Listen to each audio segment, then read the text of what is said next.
हमारे साथ श्री रघुनाथ तो किस बात की चिंता, हमारे साथ श्री रघुनाथ तो किस बात की चिंता। शरण में रख दिया जब माथ तो किस बात की चिंता। हरे कृष्णा, सभी को सादर प्रणाम। ओम अज्ञानातिमिरन्धस्य ज्ञानाञ्जनशलाकया चक्षुरुन्मीलितं तस्मै श्री गुरुवे नमः। नमो विष्णुपादाय कृष्णपृष्ठाय भूतले श्रीमते भक्ति वेदांत स्वामिनीति नामने। नमस्ते सरस्वते देवे गौरवाणी प्रचारिणे निर्विशेषा शून्यवादी पश्चादेश तारिणे। हे कृष्ण करुणा सिंधु दीन बंधु जगतपते गोपेश गोपिका कांता राधा कांता नमस्तुते। तप्त कांचन गौरांगी राधे वृंदावनेश्वरी विस्मानुसुते देवी प्रणमामि हरिप्रिये। नीलाचल निवासाय नित्याय परमात्मने बलभद्र सुभद्रायां जगन्नाथाय ते नमः। शिला प्रभुपाद की जय। रामं लक्ष्मण पूर्वजं रघुवरं सीतापति सुंदरम काकुत्स्थं करुणामयं गुणनिधि प्रियं धार्मिकं राजेन्द्रं सत्यसंध्यं दशरथ तनयं श्यामलं शांतमूर्ति वंदे लोकाभिरामं रघुकुल तिलकं राघवं रावणारि। दक्षिणे लक्ष्मण उदन्वी वामतो जानकी सुबा पुरतो मारुते यस्य तं नमामि रघुत्तमम्। रामाय रामचंद्राय रामभद्राय वेदसे रघुनाथाय नाथाय श्री सीताय पतये नमः। सियावर रामचंद्र की जय। पवन सुत हनुमान की जय। वाल्मीकि रामायण की जय। वाल्मीकि मुनि की जय। आज 37वां अध्याय का पाठ है, जिसमें मरीच रावण को श्री रामचंद्र के गुण और प्रभाव बताकर सीता के हरण करने के लिए रोकता है। तच्छ्रुत्वा राक्षसेन्द्रा वाक्यं वाक् विशारदा प्रत्वाचा महातेजा मरीचो राक्षसेश्वरा। राक्षस राज रावण की पूर्वोक्त बातें सुनकर बातचीत करने में कुशल महातेजस्वी मरीच ने उसे इस प्रकार उत्तर दिया। सुलभा पुरुषा राजन सतम प्रियवादिना अप्रियश्च पथश्च वक्ता श्रोता च दुर्लभम। राजा सदा प्रिय वचन बोलने वाले पुरुष तो सर्वत्र सुलभ होते, परंतु जो अप्रिय होने पर भी हितकर ऐसा बात कहने और सुनने वाले ही दुर्लभ है।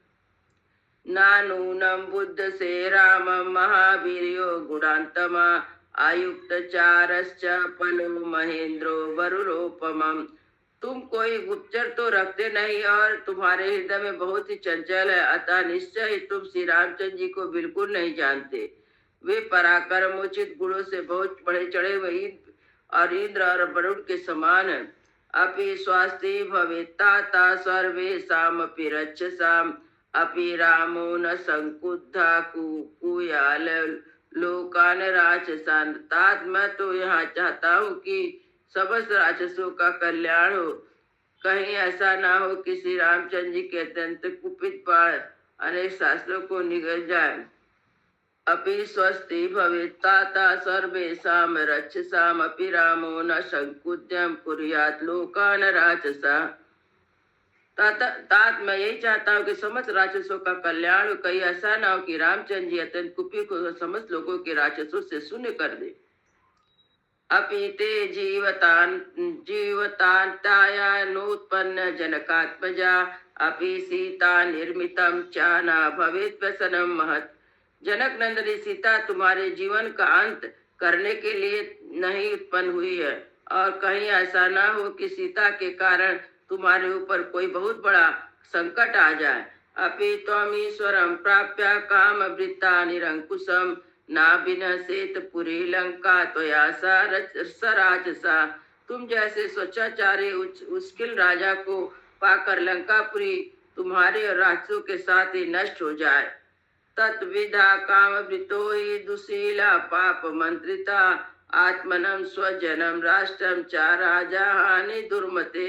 जो राजा तुम्हारे समान दुराचारी स्वेच्छाचारी पापपूर्ण विचार करने वाला और खोटी बुद्धि वाला होता है, वह अपने स्वजनों का तथा समूचे राष्ट्र का ही विनाश कर डालता है।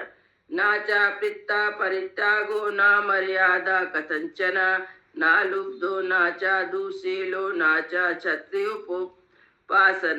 श्री रामचंद्र जी ने तो पिता द्वारा त्याग या निकाले गए, ना उन्होंने धर्म की मर्यादा किस तरह त्यागी, ना वे लोभी, ना दूषित विचार वाले, और ना क्षत्रिय कुल, ना ही क्षत्रिय कुल कलंक ही है। ना चा धर्म गुणे ही कौशल्यानंद वर्धना, ना चा तिछड़ो ही भूतानाम सर्वभूत ते रता। कौशल्या का आनंद बढ़ाने वाले श्री राम धर्म संबंधी गुणों से ही नहीं हुए हैं। उनका स्वभाव किसी प्राणी के प्रति तीखा नहीं है। वे सदा समस्त प्राणियों के हित में तत्पर रहते हैं। वंचितम पितरम दृष्ट्वा कैकया सत्वादिनाम, करिष्यामिति धर्मात्मा तात प्रविजितो वनम। रानी कैकई ने पिता को धोखे को डालकर मेरे वनवास का वर मांग लिया। यह देखकर धर्मात्मा श्री राम ने मन ही मन निश्चय किया कि मैं पिताजी को सत्यवादी बनाऊंगा, उनके दिए वर या वचन को पूरा करूंगा। इस नियम निश्चय के अनुसार वे स्वयं ही वन को चल दिए। कैकया प्रिय कामार्था पितु दर्शनश्च हित्वा राजम च भोगाश्च प्रविष्टो दंडकारवनम। माता कैकेयी और पिता राजा दशरथ के प्रिय करने की इच्छा से वे स्वयं राज और भोगों का परित्याग करके दंडक वन में प्रविष्ट हुए।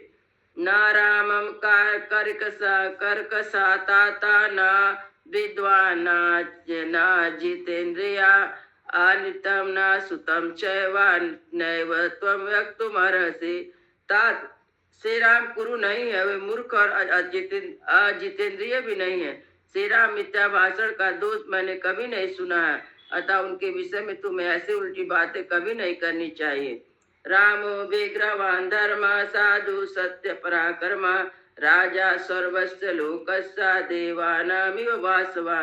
श्री राम धर्म के मूर्तिमान स्वरूप है, वे साधु और सत्य पराक्रमी हैं। जैसे इंद्र समस्त देवताओं के अधिपति हैं, उसी से श्री राम भी संपूर्ण जगत के राजा हैं। कथम नु तस्य वैदेही रचितां स्वेन तेजसा, इच्छसे प्रसभमर्तु प्रभामीव विश्वसता। उनकी पत्नी विदेहा राजकुमारी सीता अपने ही पातिव्रत के तेज से सुरक्षित है। जैसे सूर्य की प्रभा उससे अलग नहीं की जा सकती, उसी प्रकार सीता को श्री राम से अलग नहीं करना संभव है। ऐसी दशा में तुम बलपूर्वक उनका अपहरण कैसे करना चाहते हो? सराश्चि समादित्या चाप खंडे न गंधन रणे, रामाग्नि सादित्यम न प्रविष्टुम तम हर्यसि। श्री राम प्रज्वलित अग्नि के समान है, बाण उस अग्नि की ज्वाला है, धनुष और खगड़ उसके लिए ईंधन का काम करते हैं। तुम युद्ध के लिए सहसा उस अग्नि में प्रवेश नहीं करना चाहिए। धनु व्याधिता दीप्तस्य सरासी समहर्षणा, चाप बाण धरम तीक्ष्णम शत्रु सेनापहारिणम, राज्यम सुखम च सत्यंजम जीवितम चेष्ट आत्मना, नात्या साधितुम ताता रामाकांत कमी हर्ष से। तात धनुष से जिनका फैला हुआ दीप्तिमान मुख वाणी प्रभा है, जो अमर्ष में भरा हुआ है, धनुष और बाण धारण किए हैं, रोष बस्ती के स्वभाव का परिचय देता है और शत्रु सेना के प्राण लेने में समर्थ है। उस राम को यमराज के पास तुम्हें अपने राजसुख और प्यारे प्राणों का मोह छोड़कर सहसा नहीं जाना चाहिए। अप्रेयमी तत्तेजो यस्या जनकात्मजा, ना त्वं समर्थस्तात हर्तुम राम चाप्रस्याम बने। जनक किशोरी सीता जिनकी धर्मपत्नी है, उनकी तेज अप्रेमी है। श्री रामचंद्र जी का धनुष उनका आश्रय है, अतः तुम इतनी शक्ति नहीं है कि वन में उनको अपहरण कर सको। तस्वे नरसिंहस्या सिंहो रस्क भामनी, प्राणोभ्यपि प्रियतरा भार्या नियता अनुव्रता। श्री रामचंद्र जी मनुष्य के सिंह के समान पराक्रमी हैं, उनका वक्ष अस्त्र सिंह के समान उन्नत है। भामनी सीता उनके प्राणों से अधिक प्रियतमा पत्नी है, वे सदा अपने पति का अनुसरण करती हैं। नासाधारी सुसख्या मैथिलियो तेजना प्रिया, दीप्त सेव उतासस्या शिखा सीता सुमध्यमा। मिथिलेश कुमारी सीता वो जसवी राम की प्यारी पत्नी है, प्रज्वलित अग्नि के समान समान असह है तथा उन सुंदरी सीता पर बलात् नहीं किया जा सकता। किम उद्यमा व्यर्थमिमं कृत्वा मेरा च साधिपा दृष्टचेता तुम रणेते न तदमुपजीवितम्। राक्षस राज्य व्यर्थ का उद्योग करने से तुम्हें क्या लाभ होगा? जिस दिन युद्ध में तुम्हारे ऊपर श्री राम जी की दृष्टि पड़ जाए उस दिन तुम अपने जीवन का अंत समझना। जीवतम च सुखम चैव राजम चैव सुदुर्लभम यदिच्छसे चिरं भोक्तुं मा किम रामाभिप्रयम्। यदि तुम अपने जीवन का सुख और परम दुर्लभ राज का चिरकाल तक भोग करना चाहते हो तो श्री राम का अपराध न करना। सा सर्वे सचिवे सार्धं विभीषणा पुरस्कृते मंत्रयित्वा च धर्मिष्ठे कृत्वा निश्चया सा मन द्रोणा दोषाणां च गुणानां च संप्रदाय बलाबलम् आत्मनश्च बलं ज्ञानं राघवश्च तत्वता हितमि त्वं निश्चित क्षमा त्वं कर्तुमिच्छति। तुम विभीषण आदि सभी धर्मात्मा मंत्रियों के साथ सलाह करके अपने कर्तव्य का निश्चय करो। पहले अपने श्री राम के दोषों और गुणों के बलाबल पर भली भांति विचार करके अपनी और श्री रामचंद्र जी की शक्ति को ठीक ठीक समझ लो। फिर क्या करोगे तुम्हारा हित होगा, ऐसे निश्चय करके उचित कर जान पड़े वही कार्य तुम्हें करना चाहिए। अहम तु मन्ये तम न क्षम मरणे समागम कोसला राज सूनु इदम हिनु भूयो सुड़ो में क्षमं संयुक्तम निशाचरम दीपा। इतर श्रीमद् रामायण आदि का वाल्मीकि आदि का वर्ण कांड 37 सर्गा। इस प्रकार वाल्मीकि निर्मित आर्ष रामायण आदि काव्य के अरण्य कांड में 37वां सर्ग पूरा हुआ।